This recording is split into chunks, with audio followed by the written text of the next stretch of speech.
vasculhando aqui a internet hoje, eu cheguei a um artigo muito interessante de um cidadão chamado Pedro Poças, que é médico, inclusive. Pedro Poças é médico. O artigo dele tem o seguinte título: A presidência é nossa e as Forças Armadas estão unidas ao lado de seu comandante supremo.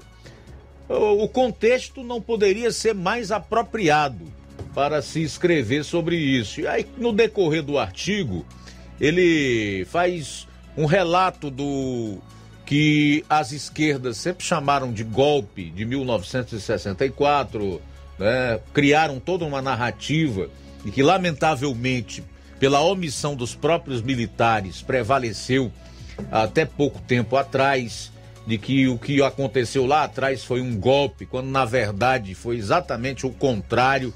As Forças Armadas interviram em todo aquele caos que estava se estabelecendo no país, para que isso aqui não virasse uma grande Cuba da América Latina, portanto subjugada a então o RSS, que era a União das Repúblicas Socialistas Soviéticas, que caiu no início dos anos de 1990, se esfarelou, virou SEI, Comunidade de Estados Independentes, da qual a Rússia ficou como sendo o maior país, tanto em potencial econômico como demográfico e territorial, certo? Pois bem, então ele diz que o contexto daquela época tem algumas semelhanças com o que está acontecendo agora, mas que o que ocorreu lá não vai se repetir. E eu acho interessante a gente dar voz a esse artigo escrito pelo doutor Pedro Passos, pelo seguinte: porque muitos dos indivíduos que fizeram parte daquela tentativa de tomada do poder em 1964 ainda estão por aí.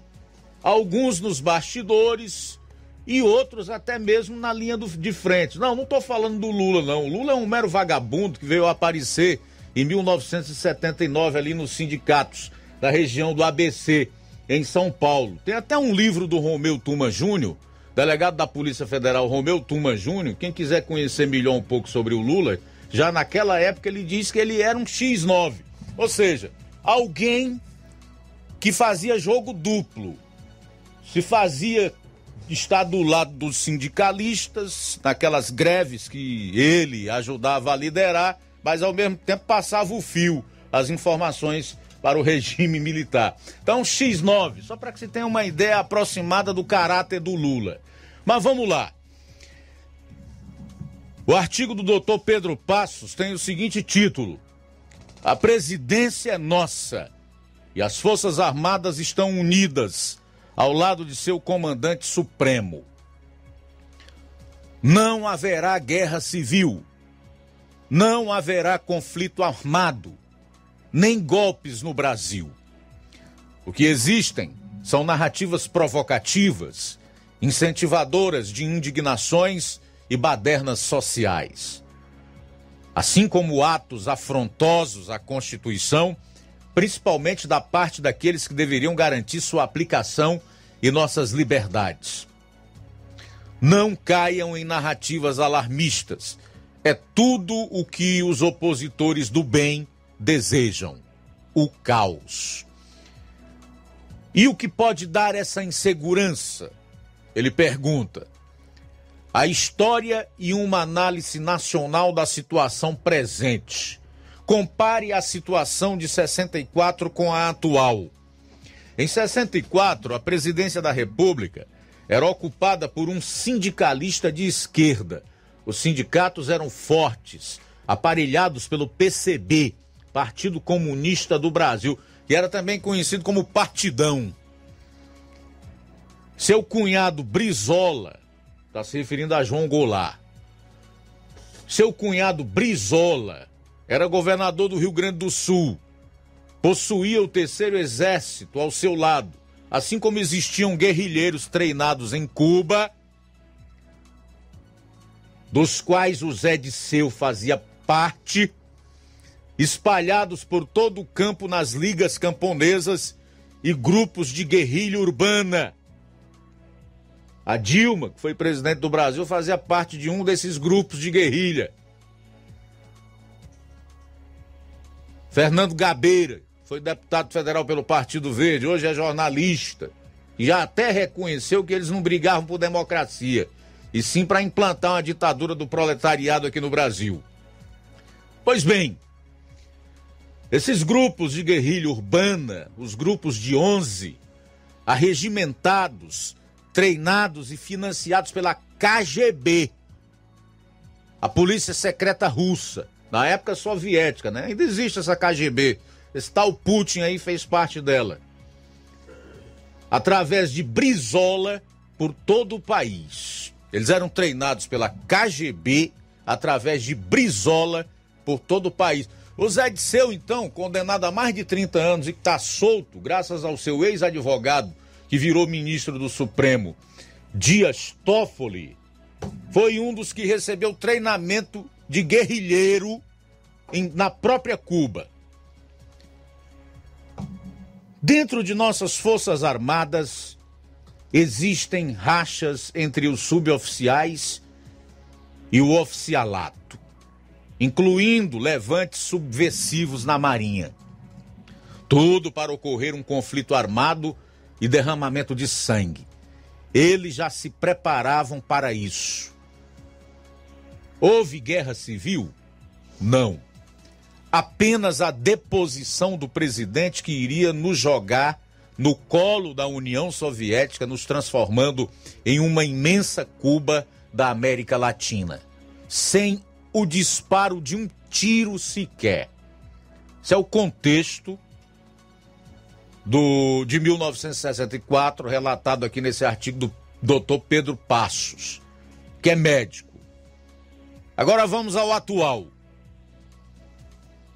A presidência é nossa. As Forças Armadas estão unidas ao lado do presidente. Não existem movimentos guerrilheiros treinados e armados para um confronto. O que existem são alguns esfarrapados do MST, grupelhos de jovens lunáticos dos Black Blocs e o crime organizado, que não é páreo para enfrentar um exército formal. 22 recentes cadáveres em um morro carioca provaram isso. Então, queridos, mantenham a calma e a confiança. Nada de desespero ou atitudes tresloucadas. Quando o nosso presidente diz que pode ir à guerra, o que ele quer dizer é apenas desbaratar os criminosos que nos oprimem dentro da lei. Basta uma GLO. O que é GLO? Para quem não sabe, garantia da lei e da ordem para impedir qualquer golpismo ou tentativa de fraudar as eleições na marra. Aí ele encerra dizendo: confie, Bolsonaro sabe o que está fazendo. Tá ok? Assinado Pedro Passos, que é médico. Muito interessante, bem colocado pelo médico Dr. Pedro Passos, de uma forma objetiva, mas clara. Ele traçou um paralelo entre o 1964 e os dias atuais, aproveitando para chamar a atenção da população brasileira para que não caia em desespero e confie tanto nas Forças Armadas e no presidente da República. Eu já disse em diversas ocasiões, como conhecedor da história que eu sou, que nunca se contentou com essa narrativa dos verdadeiros golpistas lá de 1964 e que procurou conhecer através de historiadores e outras versões a realidade do que ocorreu em 1964, que tanto na época quanto hoje os golpistas não tinham e nem terão o apoio das Forças Armadas, que é, na verdade, a instituição garantidora da liberdade, e, consequentemente, da democracia, tá? Esses arroubos autoritários que a gente está vendo aí nas decisões de ministros do STF, que também compõem cadeira no TSE, Tribunal Superior Eleitoral, é uma questão de tempo para acabar. Porque, obviamente, se o Brasil continuar sendo uma democracia, um país livre, que eu acredito que vai continuar, não só eles, mas todos os outros criminosos e traidores da pátria, por desrespeitarem a Constituição e as nossas leis, terão que pagar pelos eventuais crimes praticados. Disso eu não tenho a menor dúvida. Agora, é uma situação diferente do que ocorreu, por exemplo, na Venezuela, que sucumbiu na ditadura e na miséria.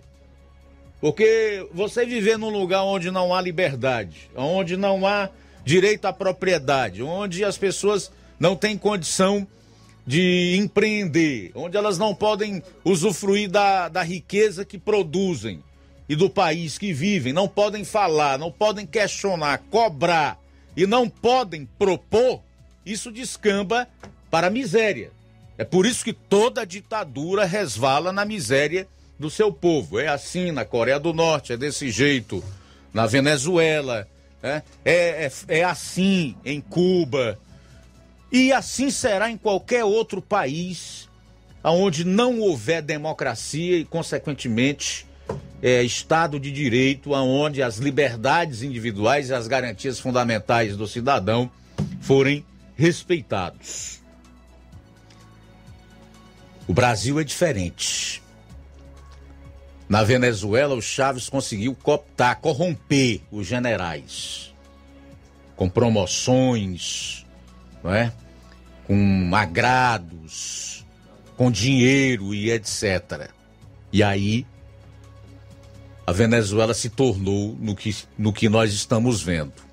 Algo que eu não acredito que aconteça no Brasil, que as nossas Forças Armadas sejam cooptadas, corrompidas, até porque elas já deram uma demonstração e tem dado sim essa demonstração de que isso não irá ocorrer aqui, mesmo considerando a vulnerabilidade do ser humano, mesmo entendendo que o ser humano pode sim praticar desvios e cometer atos de corrupção.